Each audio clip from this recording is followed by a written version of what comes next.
Hello. I'm recording this about a week out from Thanksgiving, and in that spirit, I would like for us to consider a passage from Matthew chapter 6, verses 24 through 34, and it goes. No one can serve two masters, for a slave will either hate the one and love the other, or be devoted to the one and despise the other. You cannot serve God and wealth. Therefore, I tell you, do not worry about your life, what you will eat or what you will drink, or about your body, what you will wear. Is not life more than food, and the body more than clothing? Look at the birds of the air. They neither sow, nor reap, nor gather into barns, and yet your heavenly Father feeds them. Are you not of more value than they? And can't any of you, by worrying, add a single hour to your span of life? And why do you worry about clothing? Consider the lilies of the field, how they grow. They neither toil nor spin. Yet I tell you, even Solomon in all his glory was not clothed like one of these. But if God so clothes the grass of the field, which is alive today and tomorrow is thrown into the oven, will God not much more clothe you, you of little faith? Therefore, do not worry, saying, what will we eat, or what will we drink, or what will we wear? For it is the Gentiles who strive for all these things, and indeed your heavenly Father knows that you need all these things. But strive first for the realm of God and God's righteousness, and all these things will be given to you as well. So, do not worry about tomorrow, for tomorrow will bring worries of its own. Today's trouble is enough for today. Well, here is a well-worn Bible passage, and for good reason. It can be read as reassuring or exceedingly frustrating, depending on where you're coming from in life when you encounter it. In some contexts, and for some people, it can be as salve on an open wound during those moments when the words wash over you, working almost as if by magic to calm your nerves in times of high anxiety. But enough of this hippie nonsense. What am I even talking about? No one wants to be told everything is fine when everything is not fine. Worry about tomorrow, for tomorrow will bring worries of its own. And after hearing those words, you're thinking, have you looked at my schedule? Don't you know that tomorrow I'm scheduled for surgery? Or don't you know that tomorrow is when the bills are due? And from where I'm sitting today, I don't have enough. Don't you know that tomorrow I'm expected to show up to work with answers that I do not now possess? Or don't you know that tomorrow, ... you fill in the blank with anything about tomorrow that has you stressed or worried right here, right now. And I'm sure you could draw me up a list. For churches collectively, there are many things that stress us out together, but one of the greatest stressors is money. Will we have enough to sustain our future? Will the church fall when we run out of money in our bank account, or will it rise with an influx of cash? Or forget the future for a moment. Will we have enough to repair the baptismal when it leaks today? Or replace the heater when it breaks tomorrow? Or fix the basement if it floods? And for some reason, it seems the waters always come. In the meantime, where should we turn? The answer, in a nutshell, is turn to the present moment. Right here, right now, we may have enough. I looked into my archives to find other sermons that I've preached on this text, and the last time I preached it was just after a trip that I'd made to Florida several years ago to visit family. And it was a trip that was very stressful because we barely made it out before a hurricane. We barely made it home before we were struck with this large storm. Allow me to recap.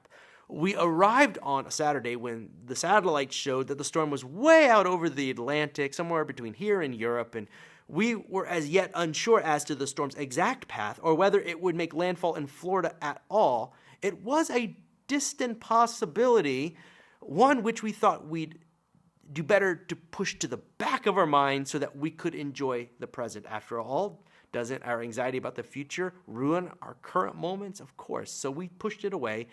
And in that moment, a fairly simple thing came into my mind. Can anyone, by worrying, add 1 single hour to their life? I thought, no, I cannot, and so I put it away. Then Saturday, our arrival day blended into Sunday, and then Monday, and you know how days blur together when you're on vacation time. Storm projections were still at this point all over the map, literally all over the map. The lines of the storm going up, down, north, and south. The storm seemed just as likely to head one way or in another. It was beginning to look like the hurricane might have some impact on the Caribbean islands and perhaps even Florida, but at least the storm was a week out, and a lot can happen in a week. So, again, why worry about tomorrow? For it's supposed to take care of itself, right? Oh, whatever. Truth be told, I was beginning to worry. In the company of my contented and happy children and loved ones, I began to worry in the sunshine and on cloudless days. Well, come Tuesday, and things were beginning to look as if we may be in for a big storm. Now, for my wife Kelly and I, things seemed far simpler. We had already had our plane ticket out of Florida, and we were set to fly out Friday in the afternoon, which seemed like it was going to be before the storm made landfall. We were more sympathetic for those around us who were stuck there. But still, we had heard that airports might become so overwhelmed with the logistics of flying out everyone that they might have to cancel flights. So my wife got on the phone with the airline company and tried to seek their advice, and they said that they could not guarantee a flight on Friday, but did not think that its cancellation was probable. Is that a glass half empty or half full? Well, we simply didn't know what was in store. I think it was not knowing that gave rise to the most inward tension. What if? What if? Do not worry about tomorrow. Okay, breathe. My wife Kelly then asked if we could move the flight to Thursday, move it up, for safe measure. And we were informed that up until that point, every flight was already booked. Everyone had the same idea, apparently. In the meantime, we were trying to decide what to do. The nightly news was sensationalizing the situation to no small degree. And at this point, I could not help but worry about tomorrow. Because tomorrow was no normal day. It was a hurricane. Who couldn't worry in those moments? I kept imagining scenarios in which I was responsible for caring for my wife and 2 girls amidst high winds and rising waters. So I devised a backup plan. I booked a rental car scheduled for 2 hours after our plane was set to leave, just in case that if the flight were canceled, I could begin to drive the 18-hour trip north. And this idea, of course, did not have an appeal to me for obvious reasons. For one, I had heard of the predictions of bumper-to-bumper traffic along the interstate, of gas stations running out of gas as people were making their mass exodus or might make their mass exodus. Again, these are all projections into the future. But then there was also the prospect of sitting in standstill traffic with crying children in tow in the Florida heat just outside of our air-conditioned car as the gas needle begins to lean towards empty. The prospect terrified me. I could have rented a car on, say, Wednesday, but at that point, I still had a flight leaving on Friday. I still had no certainty that it would be canceled, and so I just didn't know what to do. My backup plan made me feel better, my rented car 2 hours after my scheduled flight, but as to worrying about tomorrow, I was worrying about it in spades. Come Thursday, it became clear that things were not going to be good. Not at all. As a matter of fact, our worst fears were being realized as we saw that the most recent projections predicted that the hurricane would travel directly over us. What can the words of Jesus mean for us in that moment? Don't worry, don't worry. We had every reason to worry. Sure, we could board up windows, hoard water, but would it matter? Sure, we could hunker down in the house, but what if the waters kept rising? What if? Beyond our control. All I could think was, I've got to get out of here. Don't worry, don't worry, don't worry. Make plans, yes, but don't worry. But what about food and water? Nope, don't worry. But I was worried. I could hardly taste my dinner that night on the patio. Later that night, we packed. The next morning, we loaded into the car to get on the road, and we were just saying our goodbyes when Kelly and I received notices on our phones. Our flight was delayed. I felt a deep fear and anxiety well up from deep inside of me. Delayed? What if our flight was canceled entirely? Don't worry, I told myself. You still have the rental car. Not preferable, but still it's something. Well, then the time for our flight was delayed first 2 hours, and then 2 more hours, and then 15 more minutes, and then another 15 minutes. Finally, we decided to head to the airport just to see what would happen. And I sat in the seat of the vehicle, checking the flight times on my phone every 2 minutes to see if anything would change. Then my phone rang, and it was the rental car company letting me know that due to the storm, all of their offices were closing, and they would not be able to honor my rental request. My plan for the future that I thought was in the bag fell through. Now with no plan B, we're heading to the airport, and the flight keeps getting pushed back. Each time our fears increasing. Don't worry, I kept thinking, tomorrow will take care of itself. But God, I thought to myself, what about right now? Then it hit me. What about right now? I focused all my attention on the present in that moment. There I sat with my wife, sick with worry like me. But then there sat my eldest daughter, oblivious to the trouble we thought we were in, and get this, having a good time because she loves everything about airports. It's a grand adventure. And there next to her lay our second eldest, quietly looking out of her stroller. She was just months old at the time. In that moment, I was surrounded by God's goodness. The storm just outside, but in my immediate moment, surrounded by God's goodness, the storm was coming. But in the present moment, I sat in a warm, safe space. I played with my kids. I held my wife's hand. We ate a meal together. And in that moment, Jesus' words were still true, whether I could see it. We were clothed, fed, all was well in the present. But I could not enjoy this, for my mind was busy fighting future battles, contingencies within contingencies. Eventually, our flight's departure time stayed still, stopped moving back.